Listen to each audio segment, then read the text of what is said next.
Hello, interventionists. It's Huey. How are you guys? So I was hoping to make a video to just kind of help people. I know sometimes teaching math is a little bit intimidating, especially if it's been a long time. And so some of these conversions, I just want to make sure that we're kind of doing the same thing. So I put in the lesson plans that we were going to teach the big G, or I put some name to it. So I just want to kind of show you what that is. So when it's your turn to teach it, you have a little bit more experience of what I'm actually talking about, because this isn't something that's from the curriculum at all. So here we go.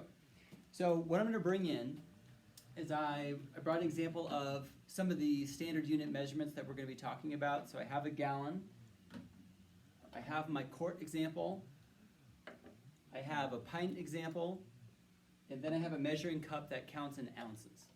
And so the reason I have all these is I'm actually going to have the kids fill out or figure out the conversions with water. So the first big conversion I'm going to have them do is I'm going to work on going from quarts to gallons. And so some of us have just measured this, but I feel like the more they have a physical, motion that goes on with this, the more likely they are to retain it. So this is where the gallon starts. So with the G, they're going to have a poster, and they're going to start off by writing that G.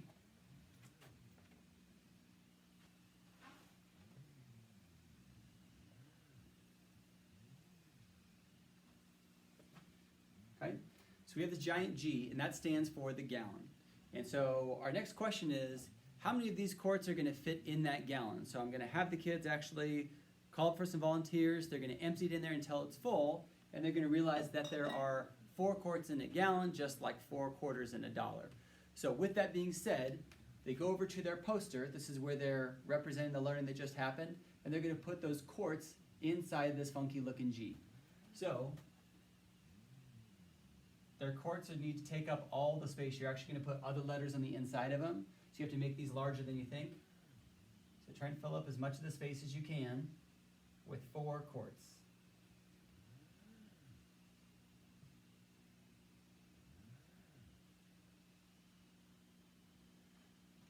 Hopefully yours looks better than that. It's a little bit sloppy. So right now someone could answer the question, if you had 8 quarts, how many gallons do you have? And you'd realize if 4 equals 1 gallon, if I have 8, I have 2 gallons worth. So we have that conversion going. So I'm going to go up to the top just for our own reference. 4 quarts equals 1 gallon.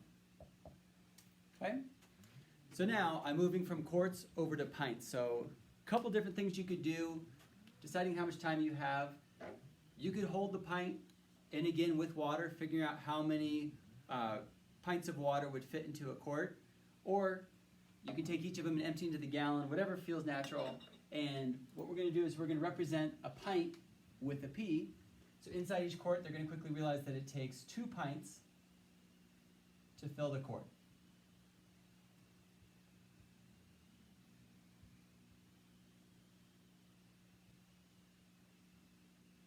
I hope you guys have much better handwriting than I do. This is kind of embarrassing.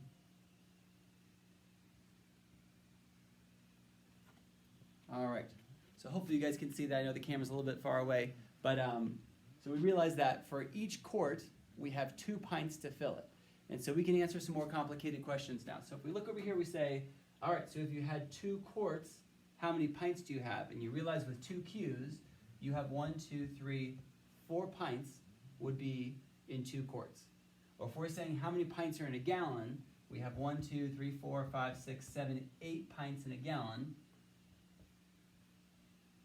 I'm going to add to that up here.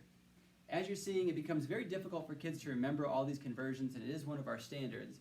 So the more they can have this benchmark, this drawing in their head, then these conversions aren't as difficult as they might seem, and there's less things to remember.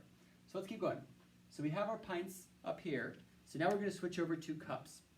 And we realize that with cups, we can fit 2 cups per pint. So I'm going to fit 2 C's inside each of the P's to represent that 2 cups fill 1 pint.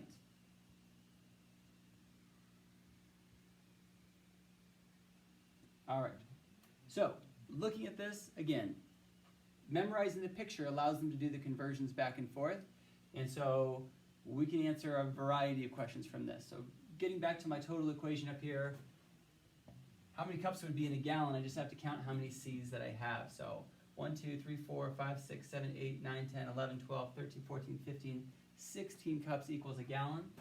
So I'm going to put that conversion over here. Right? So this is the end of the big G. I know it seems awfully complicated first time through, but it's really amazing how quickly conversions can happen. So just to practice one, if I said, how many cups would be in 2 quarts? Okay? That would be something that you'd ask most adults, and they would pull out their phone or they would look for some conversion. If the kids can remember this drawing, we have 2 quarts right here. I just have to think about how many C's would fill that area. So I have 1, 2, 3, 4, 5, 6, 7, 8. It takes 8 cups to equal to 2 quarts. So hopefully this is helpful, starting off with a model of water and having them dump into different containers and then representing that with a big G. I feel like that'll help our students better have an understanding of how to convert back and forth and how these different systems talk to each other. So if you have any questions, stop by and ask. Jody and I really want you guys to have as much support as possible. So that's it for me. Adios.